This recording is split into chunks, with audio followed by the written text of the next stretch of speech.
आता देऊळबंदशी आम्ही जोडले गेलो आहोत, त्यामुळे अनेकांना असं वाटतं की मग यांचं अक्कलकोटला जाणं असेल किंवा हे. तर मला आधी पण बऱ्याच जणांना आश्चर्य वाटायचं, तू अजून गेलेली नाहीस अक्कलकोटला?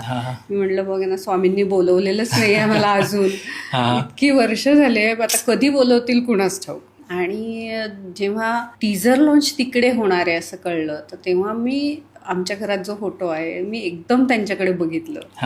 मला असं वाटलं ते माझ्याकडे बघून हसतायत की किती योग्य वेळी बोलवलं तिने तुला, योग्य वेळी यावी लागते स्नेहल, असं काहीसं एक स्माईल त्यांच्या चेहऱ्यावरती होते. हे जेव्हा जाणवलं तेव्हाच मला खूप भरून यायला लागलं होतं. आणि तिकडे प्रत्यक्षात गेल्यानंतर तर मग तिथल्या वातावरणाने तर आपण आणखीनच भारावून जायला होतच. बरोबर, अस्तित्व तसं प्रकर्षाने जाणवायला लागतं ना त्या मंदिरामध्ये, की ते आहेत